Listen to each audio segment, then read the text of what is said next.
Permettez-moi d'étendre mes souvenirs, de vous raconter l'histoire de ma relation si malheureuse et toxique et de m'adresser à mon ex-partenaire, la démocratie. Je te côtoie depuis l'enfance, démocratie légitime, bienveillante, généreuse, solidaire, accueillante, que de vertus, que de compliments. T'étais celle que les bancs de l'école encensent. J'étais conquise, j'avais compris que tu portais le cri que le peuple exprime. Ton bilan paraissait concluant. À l'époque, j'avais confiance. Puis j'apprends les heures sombres de ton histoire, l'envers du décor de tes victoires, la mémoire chargée de sang. Soudain, la candeur se dissipe, je me méfie de tes disciples. Tant de déni, tant de crimes indicibles. Et aujourd'hui, je t'accuse et renie ton principe. Mesdames et messieurs, bonjour. Nous sommes habitués à dire que nous vivons en démocratie. C'est confortable et même naturel de penser ça. Nous avons les apparences de démocratie, nous avons les rituels de démocratie, nous croyons même vivre en démocratie. Mais quand on mesure ce que nous avons de ce principe démocratique, soit l'égalité de tous les citoyens dans un système politique égalitaire, nous sommes bien loin de cette démocratie. Mais d'abord, qu'est-ce la démocratie? Ce mot qu'on entend partout, à la télé, à la radio, qu'on lit dans les journaux et les grandes déclarations, a à peu près autant de définitions que des citoyens. Mais histoire de bien s'entendre avec nos chères opposantes sur une seule, choisissons la plus simple. La démocratie n'est que le gouvernement du peuple par le peuple pour ce peuple. Une formule d'Abraham Lincoln assez simple et naturelle qu'on oublie d'interroger. Une expression, je dirais, musicale et élégante. Elle a l'éloquence de la simplicité et du bon sens. Donc elle nous parle. Et elle semble à elle seule résumer tout le projet démocratique. Mais alors, quel est le principe qui unit ces 10 lettres? Est-ce le vote? La démocratie se limitait-elle à déposer un bulletin dans l'urne après des débats à coups de monologue tous les 5 ans? Le pouvoir au peuple se limite-t-il à ce rendez-vous politique pour donner sa voix comme gage de confiance? Confiance à des dirigeants qui nous donnent au vote autant d'importance car il fait leur légitimité. Une fois élus, ils croient avoir le pouvoir de dire « je suis ». Le peuple, je parle en son nom et toutes les décisions que je vais prendre sont voulues par ce peuple.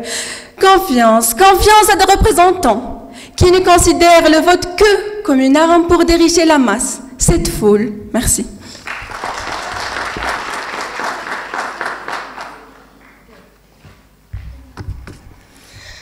Opposante, la démocratie le moins pire des systèmes politiques actuels, les alternatives ne font pas vraiment rêver entre l'anarchie, l'autocratie, le communisme. Le choix est vite fait.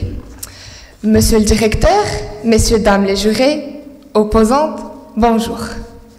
Me voici encore une fois, première de mon équipe à passer derrière ce pupitre à introduire leurs interventions, chose qui a toujours nécessité un travail laborieux pour que je puisse être digne de vous donner, chère assemblée, la meilleure impression sur mon équipe. L'erreur n'étant pas permise pour moi, je resterai fiable à ma coutume et commencerai par des définitions. Illusion, tromperie, leurre, tout ça c'est pareil, on est d'accord. L'illusion signifie un mirage, une irréalité ou encore une inexistence de la chose. Et comme la définirait le dictionnaire L'Internaute, c'est une apparence trompeuse en dehors de la réalité. Quant à la démocratie, d'après le dictionnaire Larousse, c'est un système politique, une forme de gouvernement dans lequel la souveraineté émane du peuple. Maintenant, revenons à l'illusion, même si je risque de briser quelques rêves d'enfance, mais c'est pour concrétiser ce qu'est une illusion. Illusion est le Père Noël. Illusion est la fée des dents. Illusion est Blanche-Neige. Illusion sont les dragons. Illusion sont les schtroumpfs. Parce qu'il n'y a aucune trace de leur existence. Et dire que la démocratie est aussi une illusion, c'est la comparer à ces personnages. Drôle d'idée. Eh bien, penser ainsi reviendrait à deux choses. Soit vous défendez votre position à contre-cœur, soit vos recherches sont tellement futiles que vous n'êtes même pas parvenu à comprendre qu'est-ce la démocratie et qu'est-ce l'illusion. Certes, la démocratie n'est pas appliquée à 100%, comme toute autre chose d'ailleurs, et il ne peut en aucun cas être absolu. Rappelez-vous, chères opposantes, que nous ne vivons pas en utopie. Eh bien, puisque vous êtes là à défendre l'inexistence de la démocratie, cela signifie que vous ne voyez pas ces aspects. Vous ne voyez pas la liberté, l'égalité, les élections, la séparation des pouvoirs, l'intégration des jeunes dans le milieu politique, la paix, les manifestations, les associations, les pétitions et plein d'autres choses qui sont une réalité concrète de l'existence de la démocratie. Si nous prenons comme exemple concret les élections au Maroc, nous trouverons que personne n'est obligé ou forcé de voter pour quelconque parti.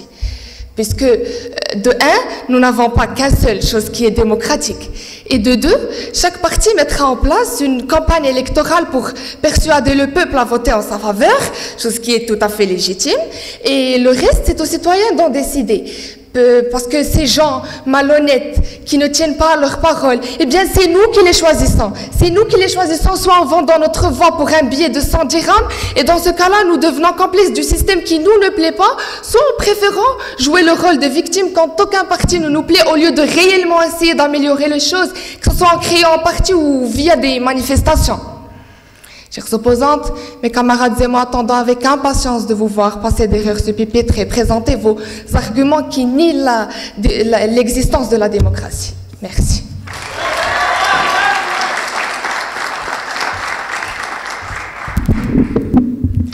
Mais bien sûr que la démocratie existe, que le peuple tout entier décide de ce qui est bon pour lui ainsi que de son avenir, que tout le monde dans ce monde est pour l'application réelle de ce principe, de ce système de gouvernance, devrais-je dire, infaillible et parfait.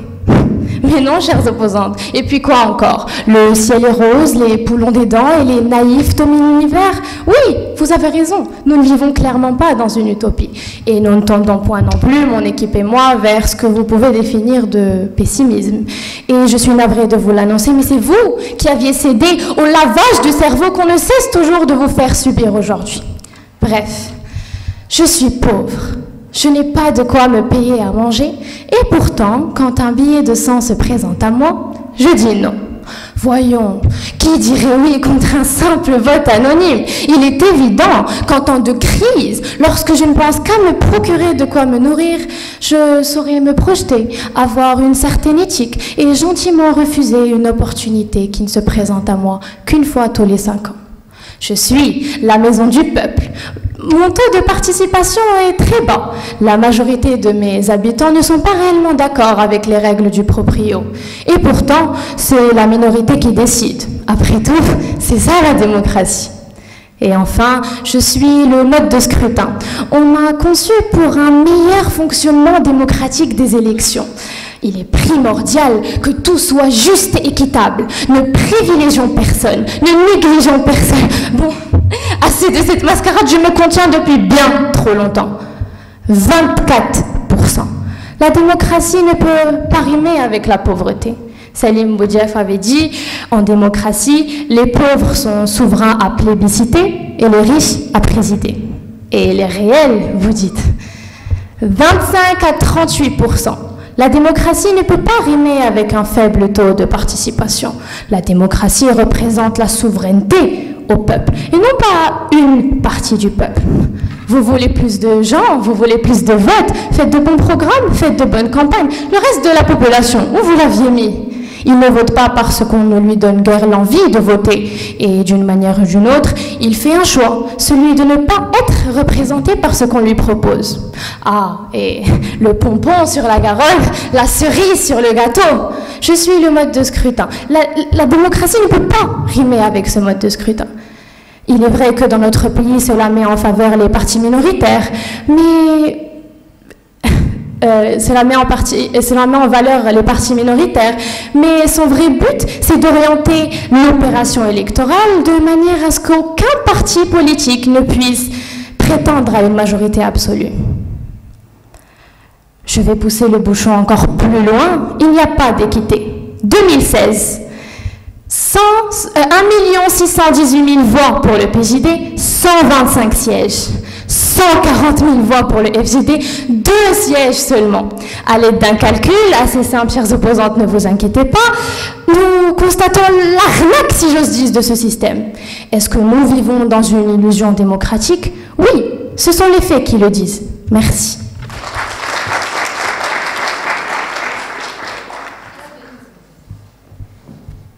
Chère Assemblée, honorable juré, opposante, bonjour.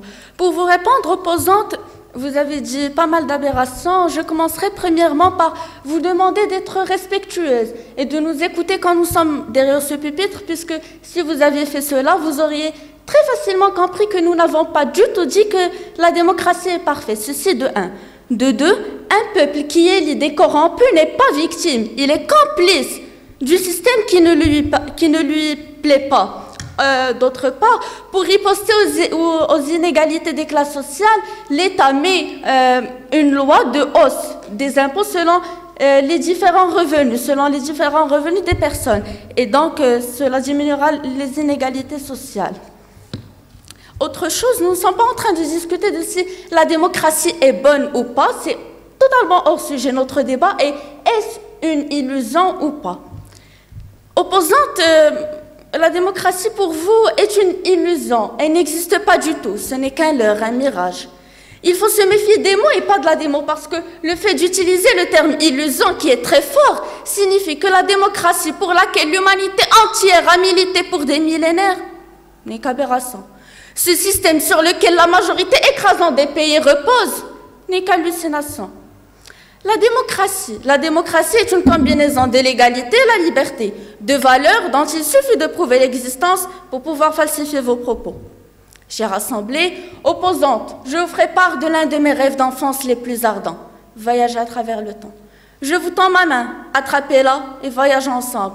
Revenons en 1893, en Nouvelle-Zélande. Les femmes, comme dans tous les autres pays, n'ont pas le droit au vote. Elles organisent des manifestations, intègrent des groupements féministes et demandent leur droit à être égales aux hommes en matière de vote. Droit qui leur sera accordé la même année, faisant de la Nouvelle-Zélande le premier pays à accorder aux femmes le droit au vote.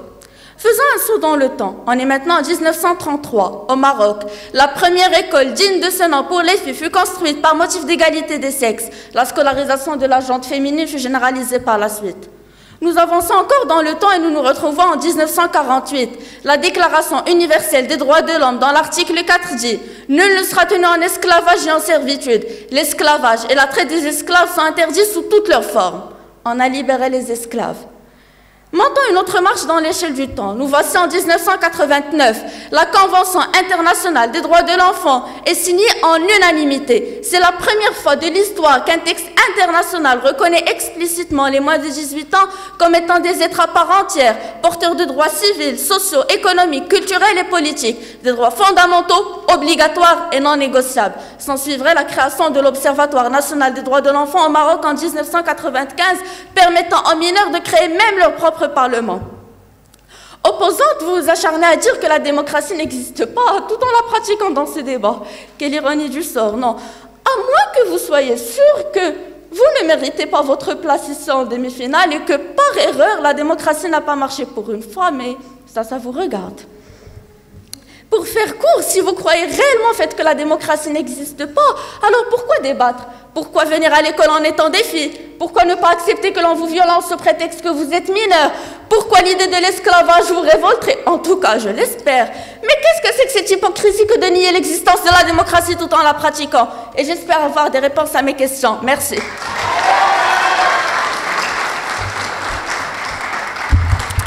Sur cet océan de cauchemars, je naviguais sur votre bateau.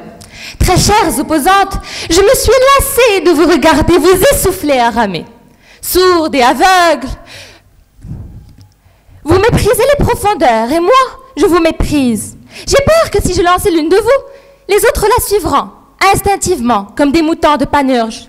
Je vous plains et me désole de votre sort et de votre illusion, car dans votre croyance en ce mythe, vous avez failli répondre à la plus importante des questions. En démocratie, qu'est-ce que l'on préserve, qu'est-ce que l'on rejette et qu'est-ce que l'on rompt? Rassurez-vous, très chères opposantes, ou dépourvues de nos jugements différents, jamais je ne vous lancerai à l'océan, car si je vous aurais lancé, votre démocratie mystique au sens fantastique s'effondrera à l'instant. Elle s'effondrera à l'instant, vous familiariserez alors avec cette médiocratie qui, elle, est bien existante et brûlante, opprime le reste du peuple. Et je pense que vous ne survivrez pas très longtemps. J'ai le sentiment que si vous n'êtes pas trop au courant de cette réalité, c'est un peu à cause de ce monde rose bonbon sur lequel vos parents vous ont parachuté, couvé de baisers et bien assisté. Vous semblez ignorer que les autres ne sont pas aussi privilégiés. Mais vous regardez ceci, vous l'avez bien dit, une école qui a pour principe la démocratie, des débats et des élections pour une meilleure communication. Je vous comprends. Ce que vous regardez tous les jours à l'école et à la maison semble vous illuder de manière tellement bizarre. Mais c'est surtout sur cela que vous basez sur votre conviction. C'est cela qui est effrayant. Tenez par exemple, regardez ça. Un débat 100% féminin sur la politique. Or, on sait tous très bien que les femmes manquent atrocement de représentation en politique. Mais ici, on a le droit de se lever et s'exprimer. Quelle belle démocratie, n'est-ce pas? Mais ne vous laissez pas berner. Nous ne sommes que l'exception qui n'obéit pas à la règle. Un grain de sable dans un désert immense. Un monde où, avant le 24 juin 2018, une femme au volant constituait un crime. Après une pandémie, voyez-vous, je regarde le monde un peu différemment. Je suis sûre que vous êtes aussi venus à la même conclusion, et cette conclusion, c'est que cette pandémie est une occasion d'or de mettre une logique politique. Bien évidemment, nous avons saisi cette occasion. Bien évidemment, on a pu voir cette belle démocratie en action. Des gens qui meurent de maladies, de pauvreté, de famine, de misère, de Covid. Allumez vos écrans, enfin, si vous en avez, et puis fermez vos magasins, enfin, si vous en avez. Pardon, que dites-vous? Tout le système éducatif confiné. Mal équipé ou pas, on s'en contre vous et puis débrouillez-vous. Vous parlez d'une démocratie. Que vous ayez eu à la bouche une cuillère d'or ou d'argent, votre appétit, très chères opposantes, ne change pas pour autant.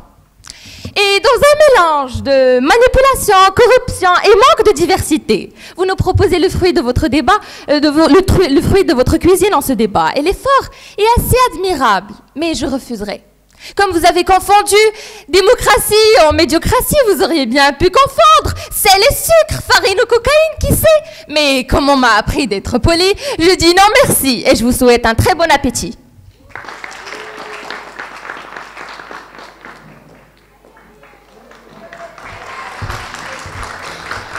Opposante, vous voulez une société sans crime, sans chômage, sans inflation, sans échec du système éducatif? Vous voulez une société où l'accès à la justice est possible, l'égalité des sexes est possible, l'absence de corruption est possible. Vous rêvez de toutes ces choses qui influent positivement sur le développement humain, social et économique?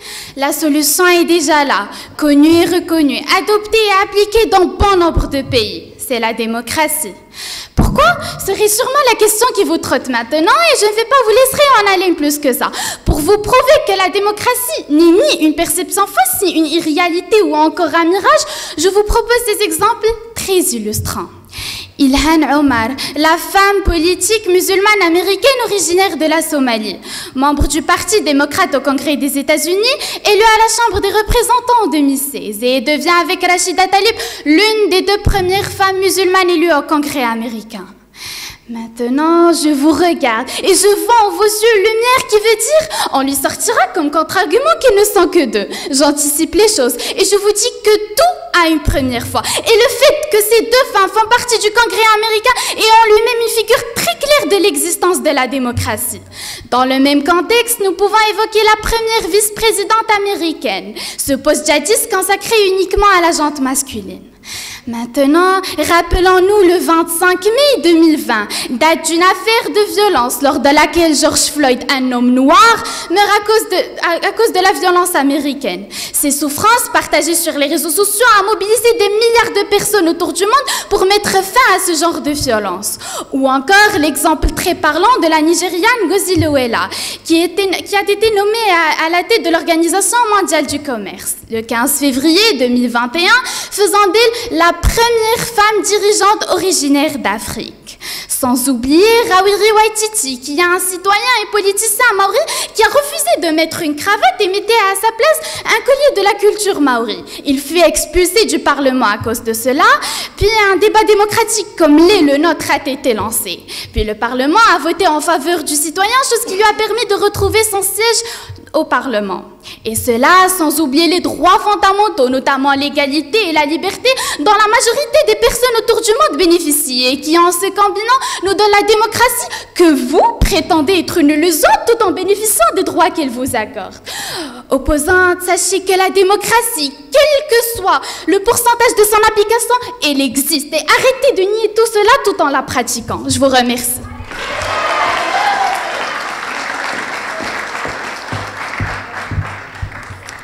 Dire que la démocratie est une illusion ne veut nullement dire qu'elle est fausse. Corrigez vos conceptions faussées. La démocratie existe-t-elle? Je trouve qu'il est assez paradoxal et bizarre de trouver des individus contemporains, témoins du grand spectacle du dépouillement de nombreuses croyances bien enracinées et qui croient encore en l'existence de la céleste démocratie dans notre monde actuel. Alors laissez-moi retirer un tout petit peu le bandeau afin d'essayer d'éclaircir votre apparente cécité et le ridicule de votre doctrine. Et je pose une toute petite question. Une société parfaite existe-t-elle? Je n'attends pas votre réponse. Je sais que c'est un ferment pour la seule et unique raison que l'être parfait n'existe pas non plus. Si nous identifions donc la démocratie en étant une société idéale où les droits personnels et l'égalitarisme distributif sont incarnés, alors la contradiction est assez diaphane, vu qu'il est carrément chimérique de penser qu'une société assez parfaite et idéale peut être créée par un être si ridiculement imparfait. Et ceci va parfaitement en ligne avec un concept mathématique qui dit des propositions quantifiées par un quantificateur universel que j'espère vous est familier et qui dit qu'une proposition est vraie si elle est pour quel que soit un X du monde.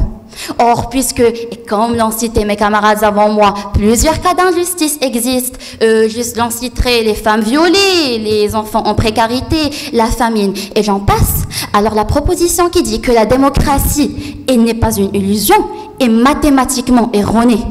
C'est chaud, c'est la science qui vous contredit. Et si les mathématiques ne sont pas votre fine fleur à tout, pas de problème. Parlons donc en histoire. Vous vous y connaissez en histoire, je présume. Il y a une pérennité. L'homme a essayé de ramper hors de sa boue originelle pour se retrouver dans un monde où tout veut sa dépouille, le climat inclus. Et pour passer de cet homo sapiens primaire et qui est en quête de sa survie à cet être qui rêve de l'invasion des planètes et de retrouver de la vie ailleurs, un tout petit pacte a été conclu avec ce que l'on appelle l'État et sous une seule contrainte. En échange de nous donner les conditions pour prospérer, nous perdrions notre liberté. Car pour que cet État fonctionne, bien évidemment, quelqu'un doit être opprimé. L'opinion de quelqu'un doit être vilipendée pour la seule et unique raison qu'on ne peut pas plaire à tout le monde. Or, ceci est grave, parce que cela prouve que non seulement la démocratie est actuellement une illusion, mais qu'elle l'a toujours été, depuis la nuit des temps. Alors, chères opposantes, je vous invite à relire vos livres d'histoire, ceux des maths aussi. Vous y trouveriez peut-être ce peu ou trop de raisons qui vous manquent. Merci.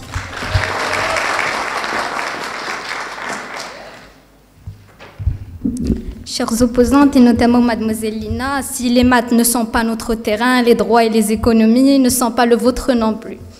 Et encore Mademoiselle Firdaus. Depuis maintenant une bonne décennie, la démocratie fait désormais partie de notre quotidien, du conseil de votre quartier jusqu'aux élections de votre délégué de classe. Mesdames et messieurs, bonjour. Au-delà de l'évolution démographique et structurelle de notre lycée, eh bien, l'année 2013 marquait l'avènement de nouvelles dispositions pédagogiques, et en particulier une formation civique chez les élèves, autrefois souvent mise au second plan. Ce n'est que grâce au Round Square que l'établissement s'efforce de donner à ses aigles la meilleure expérience d'apprentissage qui leur donnerait les outils nécessaires pour réussir à la fois sur le plan académique et en tant que citoyen du monde. Cette approche s'articule autour de 6 thèmes, les ideals, dont nous retrouvons la fameuse démocratie. Ces thèmes qui sont tirés des théories de l'éducateur allemand Kurt Hahn, qui trouvait que le centre de la pédagogie est la démocratie. Ces principes ont vu le jour, avec comme mission de faire de la démocratie une force pour unir les peuples, les nations et les cultures, afin de construire un monde en paix et un avenir durable. Sachez, chères opposantes, que l'illusion que vous vous acharnez, que vous vous obstinez à défendre, cette démocratie que vous reniez sans cesse depuis le début de ce débat est aujourd'hui présente plus que jamais. N'étant pas parfaite dans tous les coins du monde, nous l'admettons, mais il est indéniable que le monde est plus démocratique que jamais. Le nombre de démocraties ne cesse d'augmenter d'année en année. Eh bien, selon l'Institut international pour la démocratie et l'assistance électorale, Plus de la moitié des pays du monde, soit 97 pays et environ 62%, sont désormais démocratiques, contre seulement 26% en 1975.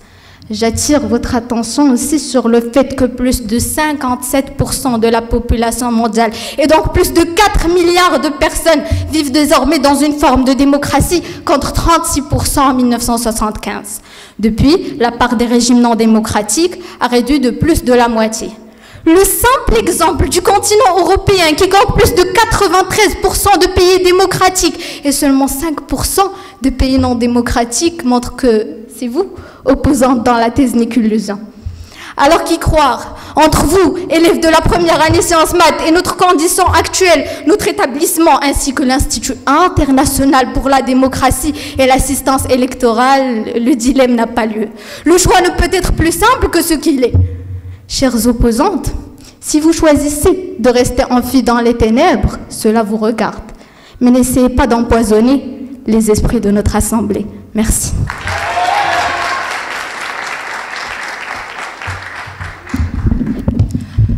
Pour vous répondre concernant les manifestations féministes dans les années 1900, parlons plutôt de 2019, lorsque une femme devient ministre en Finlande, là où la démocratie est censée être parfaite, et qu'elle veut faire coalition avec 4 partis, tous menés par des femmes, et qu'elle reçoit des attaques par le peuple finlandais, sexiste et antiféministe. Parlons aussi de l'école, la démocratie, l'un des piliers les plus importants de notre établissement. Mais que fait l'école, ce grain de sable dans le désert de la réalité crue et dure? La réalité ne représente pas une école, la réalité ne représente pas un établissement. La réalité est bien plus que ça. Et c'est pas une exception qui va faire la différence. Bref, je vois 2 suppositions. Soit vous êtes aveuglé par le mirage de la démocratie, et si c'est le cas, j'ai pitié de vous, soit vous n'en avez que faire de vivre dans cette amère réalité que présente cette dernière. Et je tends plus pour celle-ci, puisque nous essayons de vous ramener à la raison et de dessiller vos yeux, mais en vain. Quoique, je crois tout de même en l'intelligence humaine, et j'espère que vous arriverez enfin à nous retrouver de l'autre côté de la rive. Bref, lorsque les gens atteignent le pouvoir, ils ne l'ont pas. Ils représentent le pouvoir de ceux qui les ont choisis. C'est ça la démocratie. Mais si pour vous, c'est marcher dans la rue, voir la précarité, les inégalités, le racisme, les injustices, tout ça à cause du détournement de l'argent public ou des décisions prises par l'État à des fins privées ou politiques, c'est que vous êtes complètement à côté de la plaque. Aujourd'hui, nous sommes les jeunes de demain, ceux qui vont changer les choses. Mais pour être honnête et avec tout le respect que je vous dois, je ne veux pas que vous soyez ces jeunes de demain. Je ne veux pas vivre dans cette illusion encore plus longtemps. Aujourd'hui, la démocratie n'est qu'un voile. On vous fait croire que vous avez votre mot à dire, que vous participez à la gouvernance du pays, alors qu'en réalité, on vous mène en bateau, on vous manipule, on vous mystifie, on vous croit crédule et on abuse de votre naïveté. Alors si, chères opposantes, vous ne voulez toujours pas nous rejoindre, ce n'est pas grave. Ne contaminez simplement pas les autres avec votre candeur. Merci.